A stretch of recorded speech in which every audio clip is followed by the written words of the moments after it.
a dhíobh a chuirde agus fáilte roimh arás chuig fáilmhíní Gaeilge. Le bhéal B1 topic a haon, Cúlra agus áid Chónaithe, background and place of residence or where you live.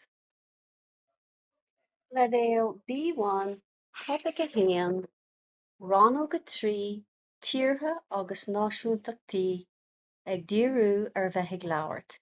Level B1, Topic 1, Section 3, Countries and Nationalities focusing on speaking. Le múna ag cur ceiste faoi náisiúntacht agus ag freagart na ceiste sin, asking questions about nationality and answering those questions. Náisiúntacht, nationality. Is as an phollan é. Is as cúnta bhuió mé. Smuoinnig ar na habartí sin. Think about these sentences. An féidir leat an cheist chuí a chuma do na habartí sin. Can you make up the appropriate question for these sentences? Is as an phollan é? He is from Poland. Is as cúnta bhuió mé? I am from County Mayo. Is as an phollan é? He's from Poland. Cé as Seán a fáil? So, cé as Seán a fáil? Where is Sean from? Paul would be the appropriate question for that answer. Is as cúnta bhuió mé? Cé as dit a fáil? Where are you from, Paul? Cé as dit? So we use the structure cé as and the person's name in the official Garamach to form a question asking where are you from. Cé as dit a fáil? Where are you from, Paul? Again, Paul. We add a shevu and we slenderize the final consonant. Cé as Siobhan a Seán? We are asking where is Siobhan from? A Seán. So we add a shevu to Sean and we slenderize the final consonant. Is as an phollan é? He's from Poland. Is as an phollan é? Is as cúnta bhuió mé? I'm from County Mayo. Is as cúnta bhuió mé? The question would be, cé as dit a Seán? Or cé as ditse? Where are you from? Is as cúnta bhuió mé? An as an phollan tú? Are you from Poland? A different way to ask the question. An as an phollan tú? Are you from Poland? Sha, niha would be the correct answer. Sha in the affirmative, the niha the negative. Finish. Come cúpla ceist cosúil lena samplaí sin. Now compose a few questions similar to those examples. Cé as dit a Seán? Cé as ditse a Nóra?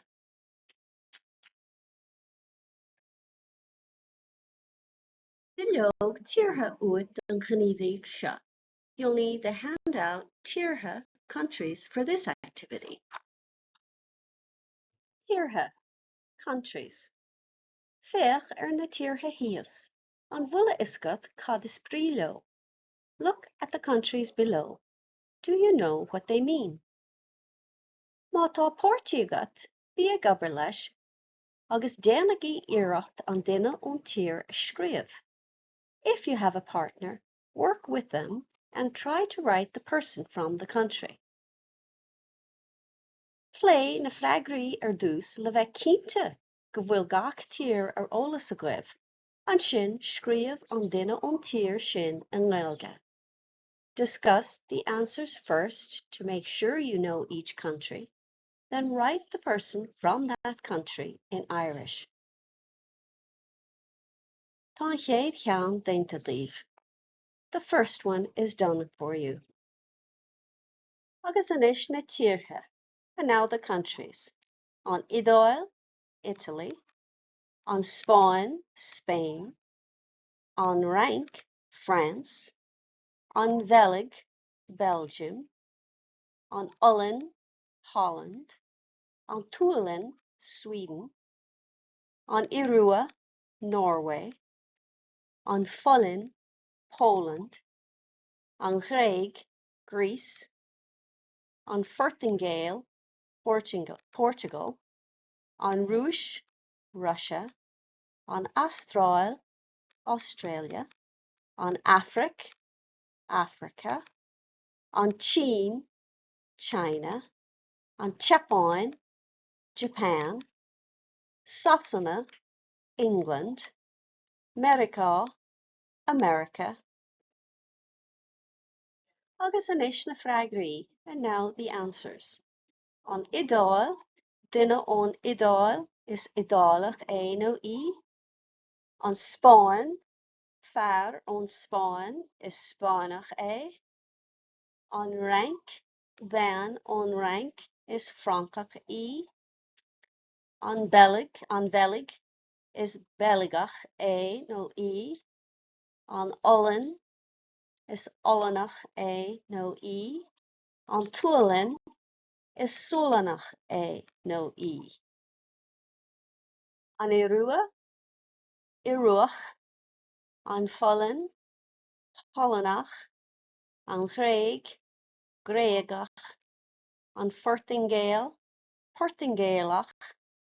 An Rúis, Rúiseach. An Astráil, Astrálach. Bígí cínta go bhfuil an litriú ceart a goibh. Make sure you have the correct spellings. An Afric, duine ón Afric is Africach é. An Chin is Sínach é nó I. An Chapáin is Chapánach é nó I. Sasanna, Sasanach. America, Americánach. Dói a bhfuilmíonn tú féin focail úra. How do you learn new words? Tóg tamil agus déan machnamh ar an dói a bhfuilmíonn tú stór focail. Take some time and reflect or think about how you learn vocabulary. An bhfuil an stíl chéine ag do fortí. Does your partner have the same style? An bhfuil na focail hús na tíortha buiniscinach nó firinscinach? Are the words above the countries feminine or masculine? Bíonn na tíortha buiniscinach de ghná, seachas, Sasanna, America agus Canada. Countries are usually feminine, except England, America, and Canada. Cluiche fiche ceist, a game of 20 questions. Beidh tú féin agus do fortí ag immert cluiche ar nós fiche ceist. You and your party will be playing a game like 20 questions.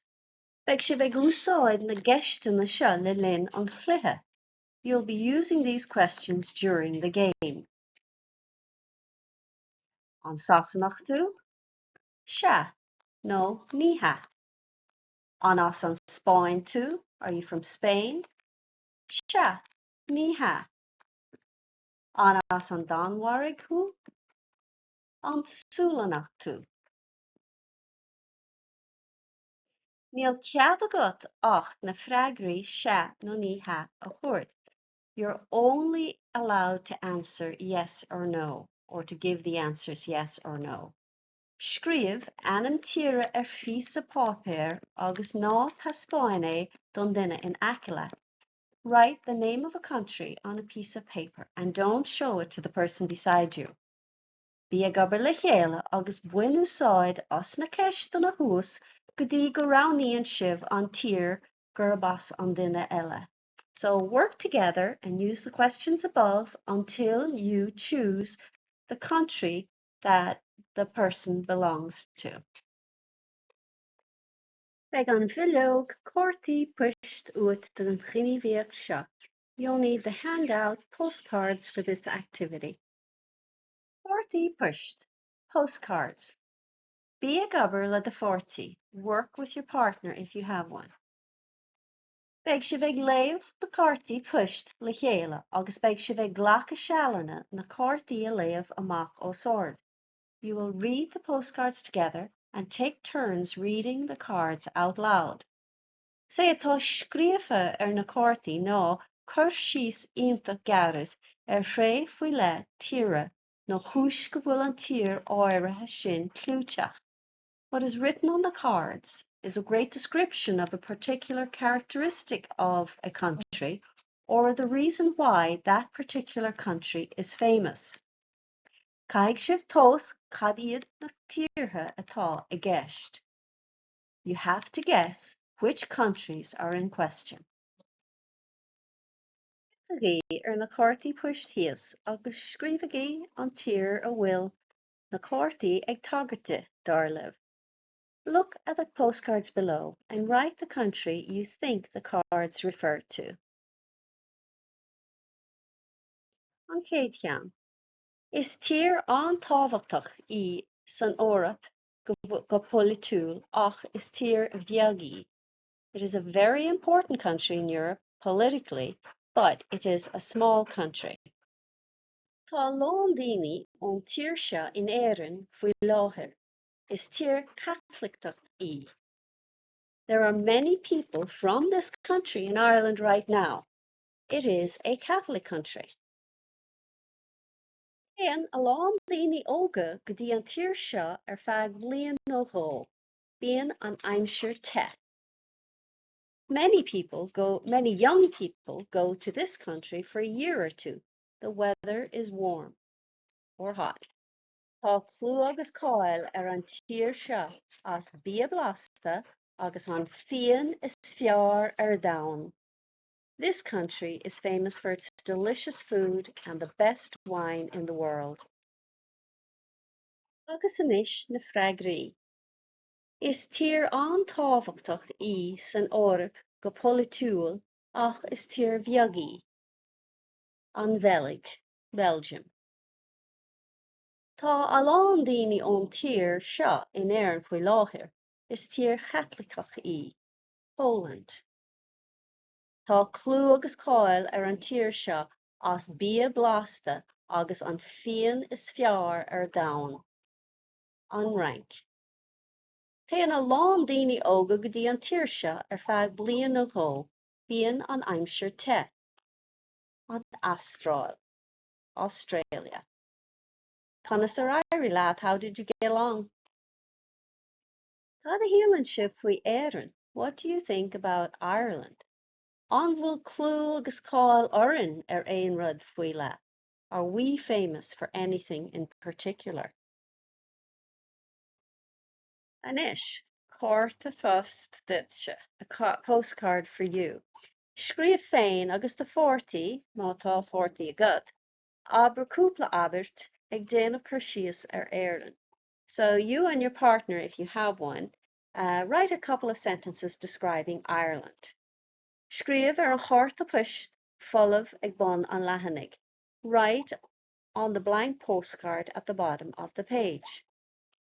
Tá cúpla focail thíos le cuidiú libh. There are a few words below to help you. Mar shampla, an litríocht, the literature. Guinness, needs no more said. Daoine cardúla, friendly people. Sever, rich. Ceol agus crack, so it's rich with music and crack. An na cártaí scríobhta give, málartaigh iad agus lé iad amach os ard. When you have the cards written, switch them, give them to each other and read them out loud and see what your partner wrote. Agus sin deireadh le Rannóg Náisiúntach ag cur ceiste faoi náisiúntacht agus ag freagart na ceiste sin, asking questions about nationalities and answering those questions. An na nótaí agus bilóga oibre le fáil, éanacht le cóid fuaime agus nasca na Quizlet, suíomh gréasáin agus feidhmchlár sa ghluaiste a sholáthraíonn iarslaí éagsúla le haghaidh stadéir agus foghlama. Cosúil le luas chártaí agus strán a gceist, tá sí go léir fáil mo chiamh gréasáin. The lecture notes and worksheets to accompany the course, along with the MP3 files and Quizlet links, a website and mobile app that provides various tools for studying and learning, such as flashcards and quizzes, are all available on my website. Original files are available to download at Teastas Eorpach na Gaeilge or edited versions at simplyjacintha.com. Direct links will be in the description box below. Míle buíochas de Theastas Eorpach na Gaeilge as cead a thuairt úsáid a bhaint as na háiseanna closamhairc atá le fáil ar a suíomh. Many thanks to the TEG for allowing me to use the audiovisual resources that are available on their website. Dúlagam gur bhain sibh taitneamh as.